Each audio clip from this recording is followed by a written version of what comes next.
ஆண்டவர் இயேசு கிறிஸ்துவில் மிகவும் பிரியமான சகோதர சகோதரிகளே, அன்பார்ந்த குழந்தைகளே, நவம்பர் 2ஆம் தேதி இறந்த நம்பிக்கையாளர்களை நினைவு கூறுகின்றோம். ஒரு பக்கம் சென்ற ஆண்டு நம்மோடு இருந்தவர்கள் இப்போது இல்லை. அதை தாண்டி நமக்கு தெரிந்த எத்தனையோ பேர் இறந்து விட்டார்கள். சில பேருக்கு அப்பா அம்மா, நிறைய பேருக்கு தாத்தா பாட்டி, சில பேருக்கு உடன்பிறப்புகள், இன்னும் பலருக்கு பல நெருங்கிய உறவினர்கள், நண்பர்கள் எல்லாம் இறந்து விட்டார்கள். இந்த இறந்தவர்களுக்காக ஜெபிக்கின்ற பழக்கம் 2ஆம் நூற்றாண்டிலேயே இருந்தது. 4ஆம் நூற்றாண்டில் இன்னும் தெளிவாக அது பரவ ஆரம்பித்தது. புனித சிரில் ஆஃப் அலெக்சாண்ட்ரியா அவர் இவ்வாறு பதில் சொன்னார். ஒரு அரசன் ஒரு மனிதன் தப்பு செய்து விட்டான் என்று நாடு கடத்திவிட்டால்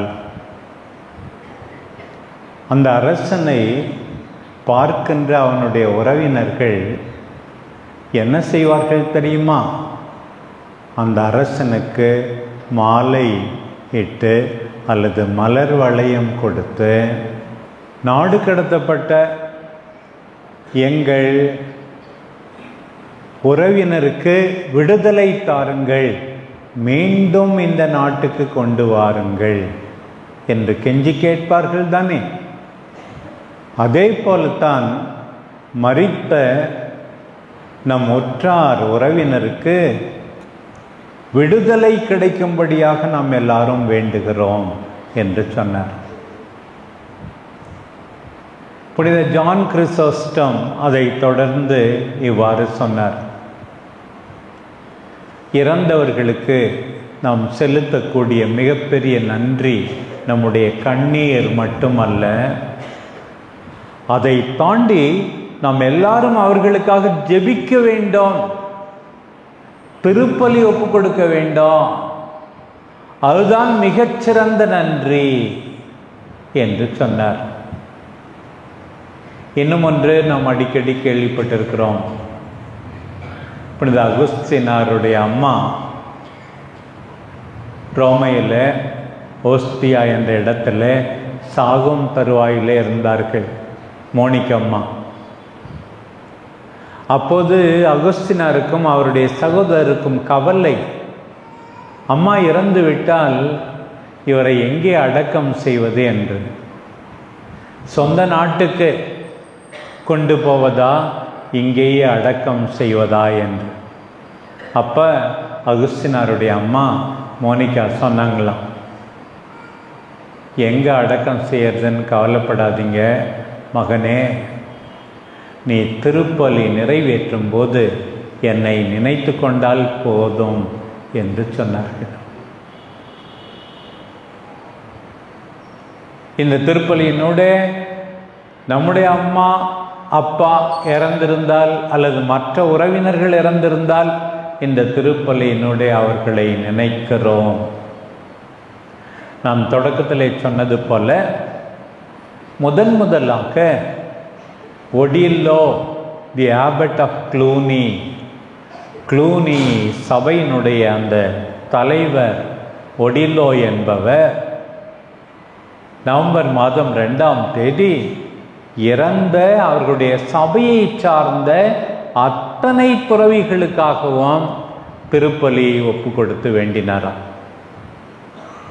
இது அப்போது திருத்தந்தையாக இருந்த 2ஆம் நிக்கோலாஸ் அவர்களுக்கு தெரிய வந்து, உலகமெங்கும் நவம்பர் 2ஆம் தேதி இது அனுசரிக்கப்பட வேண்டும், இறந்தோருக்காக நாம் ஜெபிக்க வேண்டும் என்று இருந்தது. பிரியமானவர்களே, இன்னைக்கு முதல் செய்தி, உங்களுக்கு தெரிந்தவர்கள் இறந்திருந்தால் அவர்களை நன்றியோடு நினைத்து பாருங்கள். நன்றியோடு அவர்களுக்காக வேண்டுங்கள். அவர்களுடைய உழைப்பினால் நாம் வளர்ந்திருக்கிறோம். அவர்களுடைய அன்பு நம்மை உருவாக்கி இருக்கிறது. அவங்களெல்லாம் எப்படி நம்ம மறந்துடுறது? நம்முடைய நம்பிக்கை அறிக்கையிலே சொல்லுகிறோம், பழைய தமிழிலே புனிதர்களுடைய சமோதித பிரயோசனத்தை விசுவசிக்கிறேன் அப்படின்னு. புனிதர்களின் உறவு ஒன்றிப்பை நான் நம்புகிறேன் என்று. இந்த உலகத்தில் இருக்கிற நாம் ஒரு பகுதி தான். ஒரு பக்கம் வெற்றி பெற்றவர்கள், புனிதர்கள், பாவம் இல்லாமல் மரித்தவர்கள் அல்லது பாவத்துக்கு பொறுத்தல் அடைந்து தூய்மைப்படுத்தப்பட்டவர்கள் மோட்சத்திலே இருக்கிறார்கள். அதுதான் வெற்றி பெற்ற திருச்சபை.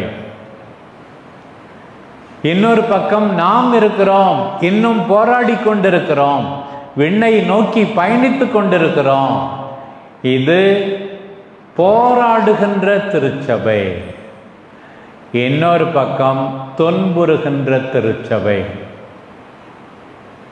விண்ணகம் செல்லும் அளவுக்கு அவர்கள் தூய்மை பெறவில்லை. தங்கள் பாவங்களுக்காக இன்னும் தூய்மை பெற வேண்டியிருக்கிறது. அவர்கள் தங்களுக்கு தாங்களே உதவி செய்து கொள்ள முடியாது. யார் உதவி செய்ய முடியும்? நாம் தான் உதவி செய்ய முடியும் அவர்களுக்கு. நம்முடைய ஜெபத்தால், நாம் ஒப்பு கொடுக்கின்ற திருப்பலியால், நம்முடைய ஒருத்தல்களால், நம்முடைய ஜெபத்தால் அவர்கள் தூய்மை அடைந்து விண்ணகம் செல்லும் போது நமக்காக இன்னும் அவர்கள் வேண்டுவார்கள். இதுதான் திருச்சபை உத்தரிக்கிற ஸ்தலத்தை பற்றி நமக்கு சொல்வது. எனவே இன்றைக்கு ஒரு பக்கம் இறந்த நம் உற்றார் உறவினருக்கு நன்றி கூறுவோம். இன்னொரு பக்கம் இறந்த நம் உற்றார் உறவினருக்காக நன்றியோடு அவர்கள் முழுமையாக தூய்மை பெற நாம் மன்றாட வேண்டும் என்பதை மனத்தில் கொள்வோம். பிரியமானவர்களே, ஆண்டவர் மிகவும் நல்லவர். எவ்வளோ பேர் நீதிமான்களாக மரித்திருக்கிறார்கள். இன்றைய முதல் வாசகம் சொல்லுகிறது, நீதிமான்களின் ஆன்மாக்கள் கடவுளின் கையில் உள்ளன. அவர்கள் நம்மை விட்டு பிரிந்தது பெரும் துன்பமாக கருதப்பட்டது. ஆனால் அமைதியில் இளைப்பாறுகிறார்கள். அவர்கள் உறுதியான நம்பிக்கை கொண்டுள்ளார்கள். கடவுள் அவர்களை தமக்கு தகுதியுள்ளவர்கள் என்று கண்டார். அவர்களை புடமிட்டார், எரிபலி போல் ஏற்றுக்கொண்டார். அவர்கள் ஒளி வீசுவார்கள், அவர்கள் தீர்ப்பு வழங்குவார்கள். சில சமயத்தில் என்ன நடக்கு தெரியுமா? நம்ம எந்த தப்பும் செய்யல, அநியாயமாக துன்புறுகிறோம் எனும்போது இதுதான் நமக்கு ஆறுதல். பாருங்கள், சாலமோனின் ஞானம் 3ஆம் அதிகாரம் மிக தெளிவாக சொல்லுகிறது. நல்லவர்கள் யாரையும் கடவுள் கைவிட மாட்டார். அவர்களுக்கு உரிய கைமாறு அளிப்பார். அதே போலத்தான் எத்தனையோ நல்ல மனிதர்கள் இவ்வுலகை விட்டு பிரிந்து சென்றிருக்கிறார்கள். அவர்களுக்கெல்லாம் பெரும்பாலோருக்கு இந்த உலகத்திலேயே காட்டப்படும். ஆனால் பலருக்கு மரித்த பிறகு காட்டப்படும். நல்லவர்களுக்கு கைமாறு உண்டு என்று நாம் வாழ வேண்டும். இந்த 2வது வாசகம், நாம் எல்லாரும் பாவிகளாயிருக்கும் போதே ஆண்டவர் இயேசு நமக்காக மரித்தார் என்ற பகுதியை அழகாக வாசிக்க கேட்டோம். நாம் பாவிகளாயிருக்கும் போதே நமக்காக மரித்து மீட்பளிக்கின்ற இறைவன் நம்முடைய உற்றார் உறவினரை நிச்சயமாக மறந்து விடுவாரா? மறக்க மாட்டார் என்று நம்பிக்கை அளிப்பதுதான் இன்றைய 2வது வாசகம். இன்றைய நற்செய்தி வாசகம், என்னிடம் ஒப்படைத்த எவரையும் நான் அழிய விடாமல் இறுதி நாளில் உயிர்த்தெழச் செய்ய வேண்டும். கடவுள் தம் பிள்ளைகளை மறந்துவிட மாட்டார். அவரிடம் நாம் ஒப்படைக்கப்பட்டிருக்கிறோம்.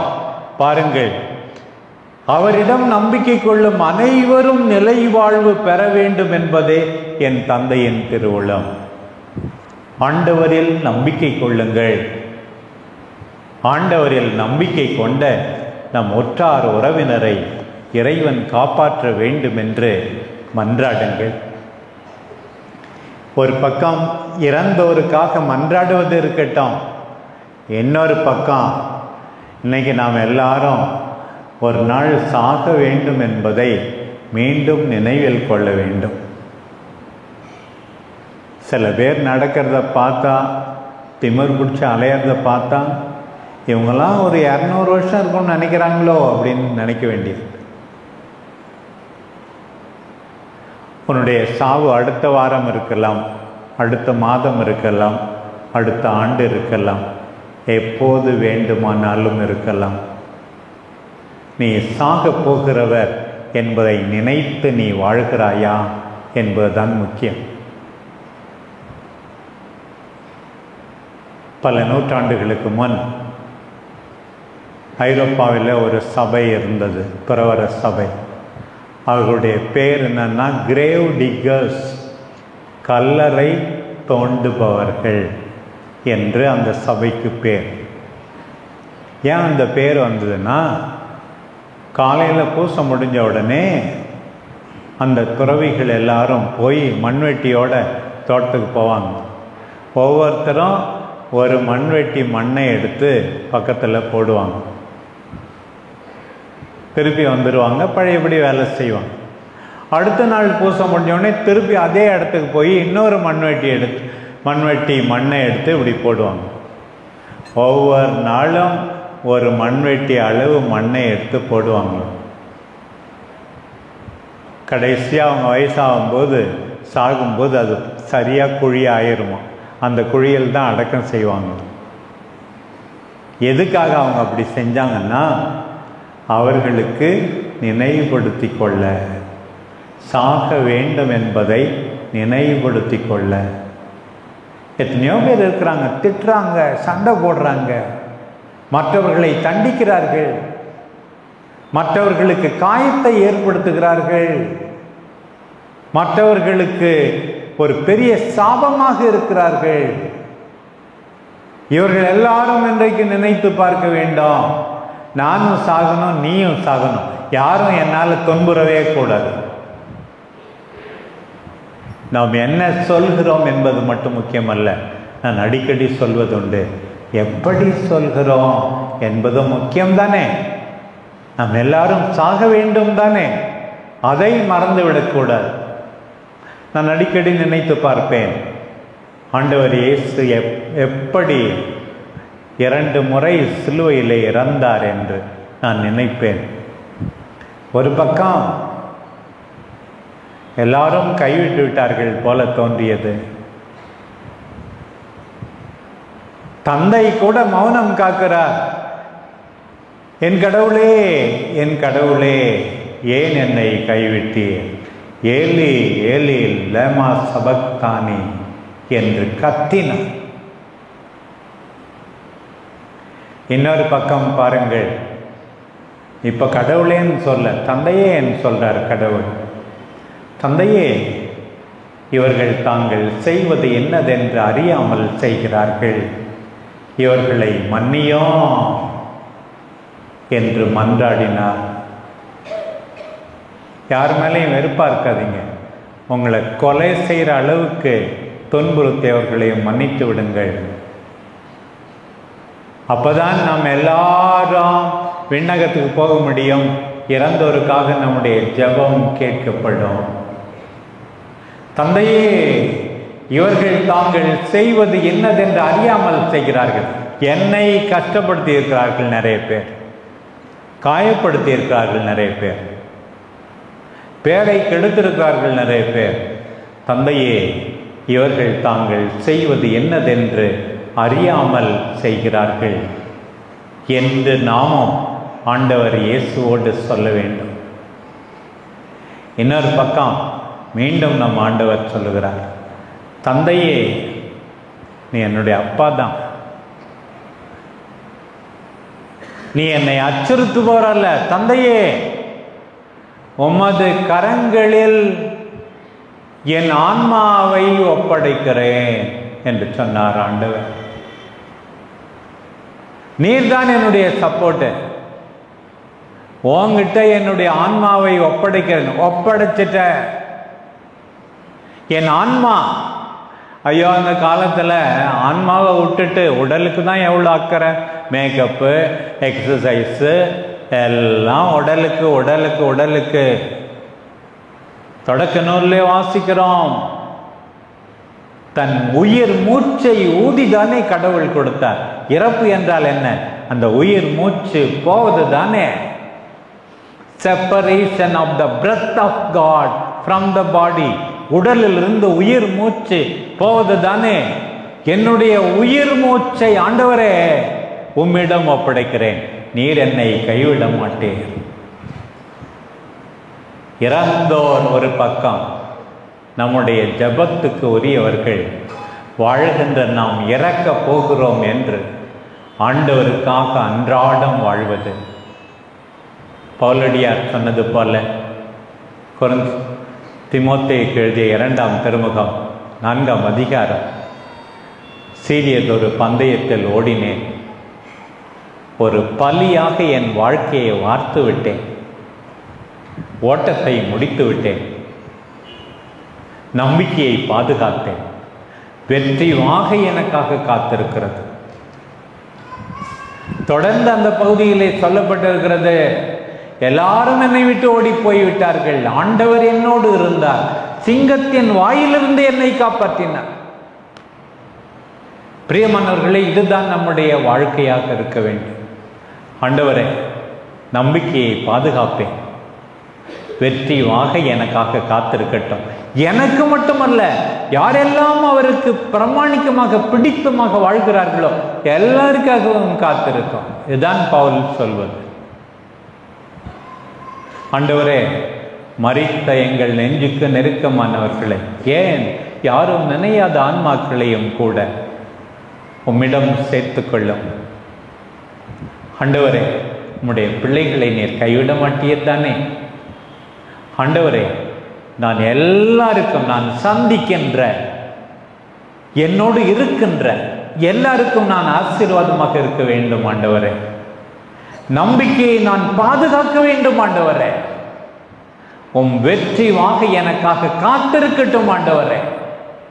எல்லாரும் என்னை விட்டு ஓடிவிட்டாலும் சிங்கத்தின் வாயிலிருந்து கூட பாதுகாப்பவர் நீர்தானே ஆண்டவரே என்று நம்முடைய வாழ்வு ஆசீர்வாதமாக அமையும் வண்ணம் வாழ்க்கையை அமைத்துக் கொள்வோம். நித்திய இளைப்பாற்றியை எம் உறவினருக்கு அளித்தருளும் ஆண்டவரே. முடிவில்லா ஒளி அவர்கள் மேல் ஒளிர்வதாக. ஆமென்.